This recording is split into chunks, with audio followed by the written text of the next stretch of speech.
What is your definition of happiness? A clear horizon, nothing to worry about on your plate.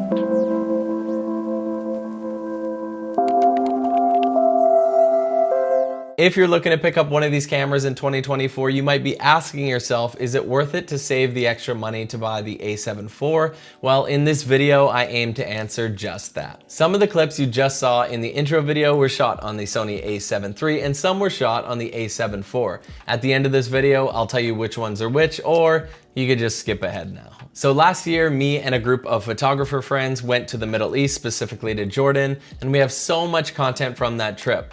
Of the 10 people that joined us on that trip, there were probably about 5 people with either the a7 IV or a7 III, so I have tons of content to share from both of these cameras today in this video. As I do want to be mindful of your time, here's a quick verdict of who I think both cameras are suited for. So if you shoot a little bit of photo, little bit of video, and you're on a budget, I would highly recommend just picking up the a7 III because it's still an amazing camera. Also, if you don't care too much about video and mostly shoot photography, I'd actually say pick up the a7 III as well and pair it with a nice lens, maybe something like the Sigma 24-70. And if you mostly find yourself shooting video, but you do need some photography here, a little bit of a hybrid shooter, save up the extra money and buy the a7 IV, which we're filming with now. As mentioned, I have so much footage to share with you today, both photos and videos. You can download the video and photo links from a Google Drive in the description. Let's get into it. All right, so first things first, this is the a7 III. It has a 24 megapixel sensor,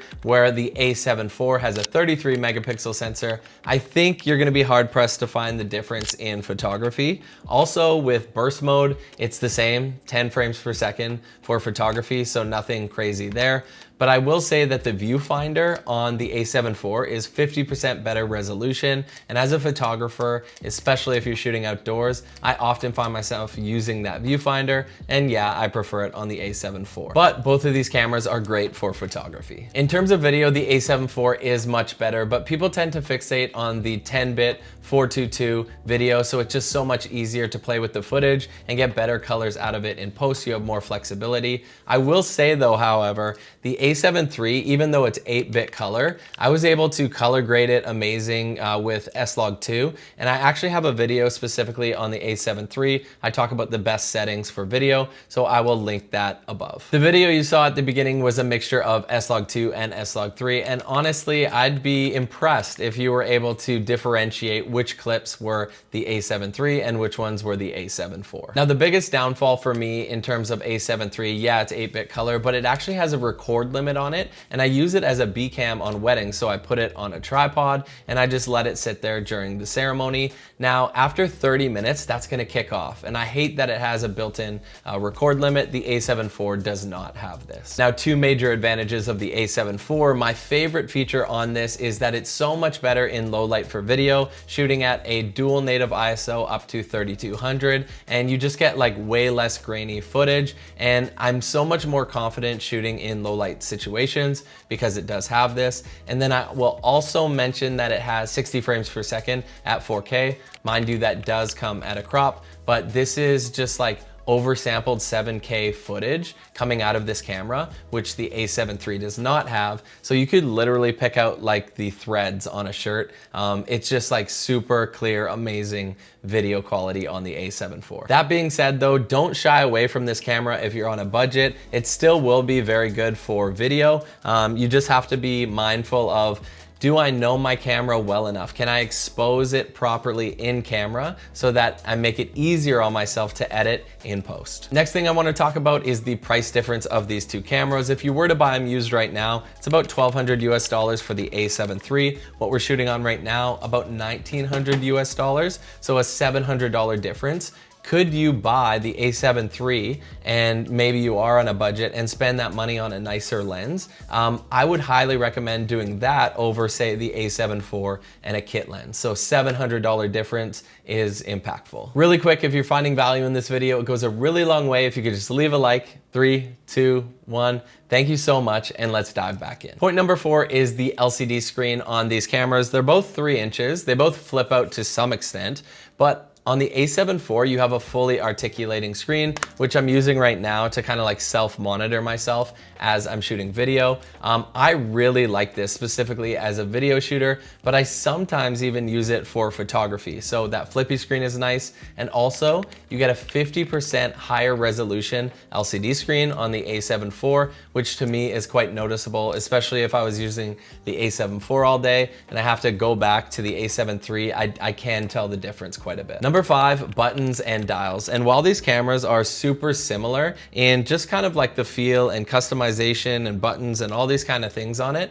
my favorite feature of the a7 IV that the a7 III does not have, you have the ability to do all of your presets like 1, 2, 3 with photography, switch, video, switch, and then also slow and quick mode as well. So I do love having that on the a7 IV. Number 6, we're talking everything ports on this camera. And the biggest thing for me is the a7 IV has a full-size HDMI, which is nice. I also really like that both these cameras support dual recording on both photo and video.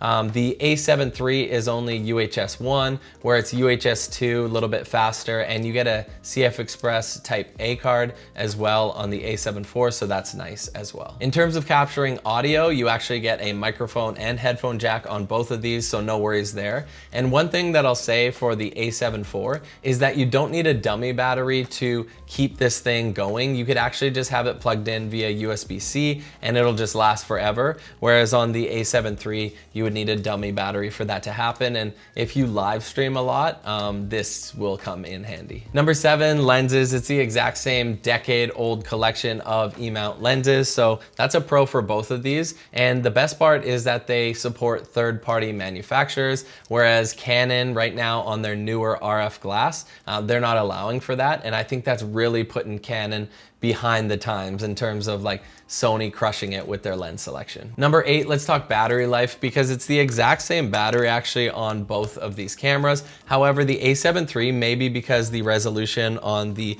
viewfinder and LCD is a little bit less, you get a little bit better battery life with the a7 III. For number 9, I put feature set, and this is where the a7 IV really shines. So the first one is that it has lens breathing compensation. If you're using a Sony lens and you're getting that focus breathing, they have software now that kind of fixes that, which is super cool.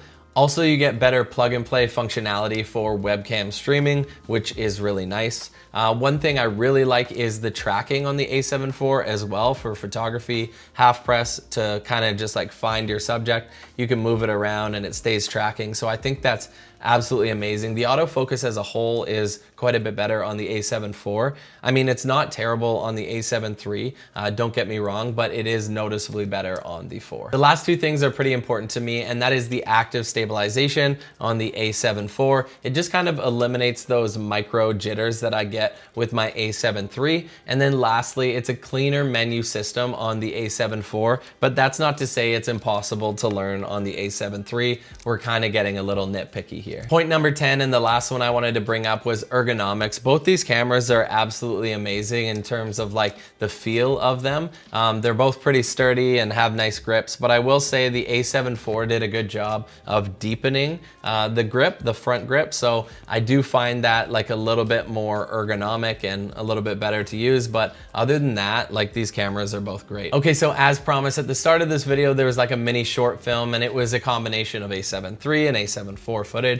The first two clips were the a7 IV, and every other clip after that, like as soon as you got into the camels, was shot by my friend Andy Neves on the a7 III. So as you can see, it still works wonders for videos so long as you're exposing properly in camera. So what's the verdict? As stated at the beginning of this video, if you are photography first, I would highly recommend picking up the a7 III, saving that little bit extra money, maybe spending it on a lens. If you're on a budget, a7 III, because it's amazing. Video mostly, or you're a true hybrid shooter, save and buy the a7 IV. Or maybe you have tons of cash and you're video only. In that case, go for the a7S III. Just remember that it's only 12 megapixels on that a7S III, but hey, a great option for video. At the end of the day, both these cameras will work great for shooting professionally. Certainly just as a hobbyist, I own both of them because the a7 IV, that what we're shooting on right now, is my A cam, and the a7 III is my B cam. I often just set it up at events, particularly weddings, on a tripod, and then that's filming just a different angle as I'm running around with my A-cam. And the short film that I posted at the beginning of this video was edited thanks to the help of today's channel sponsor, Motion Array. So all the titles, sound effects, transitions, everything that you saw and heard from that little short was from the Motion Array library. So I just went to Motion Array's website, I typed in titles under video templates, and then they organize it perfectly for the software that you use. I found Final Cut templates, and then from there you can see all, and they'll organize it by staff picks, which is really cool.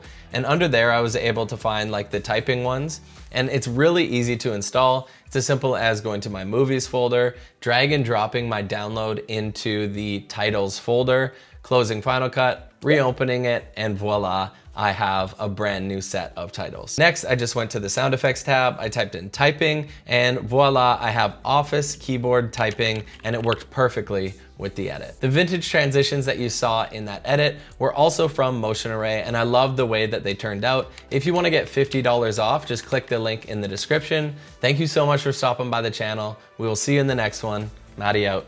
Peace.